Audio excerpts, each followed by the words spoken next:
How y'all doing? I'm Joshua Wiley, and I was sitting there dwelling and thinking about a sermon that I listened to about C.D. Brooks. By C.D. Brooks not too long ago, and I was actually thinking about the relationship between Christ and Mary Magdalene, and I was impressed. The Holy Spirit impressed upon me to come do this quick video about something that I was actually uh, dwelling on, and I was tripping over like, wow, that's amazing. But he told me somebody needed to hear this. That somebody needed to hear this, and what I was actually thinking about was the fact that I thought it was how ironic about how when Mary Magdalene was first cast at Jesus' feet, when she was first cast at Jesus' feet, how they wanted him to justify they wanted him to actually give the okay, the thumbs up in killing her and stoning her, but he didn't. We all know the story.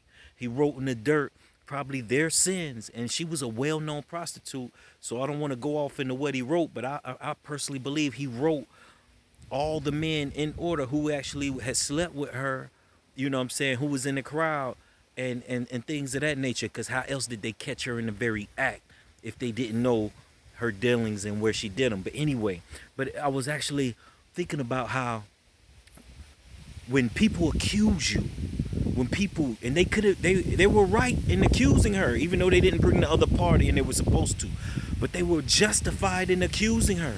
So she was guilty. So even when I was thinking about how when people accuse you and they may be right in their accusations, and they point the fingers, or they demean your character, or they spread lies and they spread the rumors, you know, God, Christ sees you as a friend more than we could ever realize. More than we could ever realize. And Mary Magdalene, the story, what I was thinking about, made me think about it even more, because here, I know that wind is blowing. I hope it's not too loud.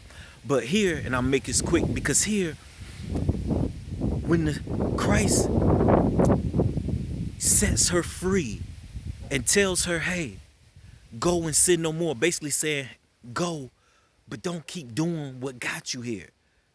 Basically, stop doing what got you here, you know? And sometimes he'll do that with us. He'll heal us of an ailment, a physical ailment. He'll say, hey, stop eating the food that got you there. Stop watching the porn that broke your marriage or broke your relationship. Stop doing these things. He'll free us of certain things. He'll free us of anything, really, but he'll free us of these things. And he'll say, stop doing the things that got you there. But that ain't what I wanted to share, beloved. I tripped out how here they cast her at Jesus' feet. And I was imagining that when he's looking at her. No, he didn't even look at her, but I'm talking about after they left, once they left. And here he's looking at her and he says, woman, where are thine accusers? I couldn't help in my visual, my imagination to think that he's staring at her and he's seeing one of the only people that when the situation is gonna be reversed and those men and Christ is gonna be accused by a whole city and visitors from all around, that when the situation is gonna be reversed, that the woman that they cast at his feet is gonna be one of the only people to be standing by his side. You gotta hear my imagination, like while he's looking at her and he says, woman, where are thine accusers? I couldn't help but think while I was in the kitchen in here juicing, I couldn't help but think, mercy, how wonderful, or what could have been running through Christ's mind as he's looking at her like he wanted to give her a big hug and say, I know that when the time comes, you're gonna be the strength that I need. So beloved, look, what I'm trying to say is, like, I know somebody needs to hear this. It's twofold. The first thing is, you know, can Christ, once he frees you, when he set her free, this is why my first sermon was about Mary Magdalene. And one of my first series ever was about Mary Magdalene. And I just recently did one about the relationship, because she never forgot that Christ could have condemned her if he wanted to. He could have told him, go ahead. But she appreciated it so much. We all know about the alabaster box. She appreciated so much that she spent a year's worth of wages just on a perfume to anoint him. just to anoint him. But when the time came, this is the key. When the time came and Jesus needed somebody to justify him, this prostitute who the world condemned early and called her a prostitute, said she was no good, who the crowd picked up stones to stone. It was this very person, this very sinner, this drunkard, this person who got high, this person who was condemned because of his anger and his temperament, because he'd been to prison too many times. Because at one point he was a no good dad, or she was a no good woman, or no good wife. This person was the very friend that Jesus needed in his time of need. So it was like the Holy Spirit said, Josh, somebody needs to hear that right now Christ is being nailed up on the cross in front of the world, beloved. You can't even post stuff on Facebook without it being fact checked, taken down. My friend Chris Cohen said he couldn't even post the Lord's Prayer. Christ is being put up on a cross. If you're truly appreciative, like Mary Magdalene was, if you're truly appreciative that Christ set you free, let me try to come down here and get some light. If you're truly appreciative that Christ set you free, like Mary Magdalene was, are you going to stand up for Christ? Are you telling your friends about him? Are you living the message? Are you a walking sermon? Or are you acting like you don't even know him after he freed you, after he helped you pay your bills, after he brought that person in your life you've been praying for, after he helped you get that job that you wanted to get, that car you wanted to get? Are you helping him out right now?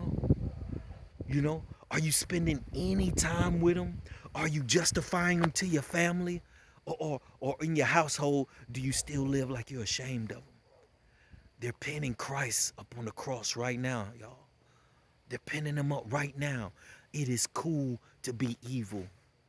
I can't even watch Instagram because it's like nothing but soft porn. It is cool. It is cool to show your private parts, even through the spandex and the tight decks, or whatever we gonna call jeggings. It's cool. It's cool to kill. It's cool to act tough. It's cool to fight. Brolic, and y'all know I had hands. I got problems with my hands and my temper. You know, I had until Jesus set me free. I owe him. Or while they're pinning him up on the cross right now, are you like Mary? Will you show him how much you appreciate it?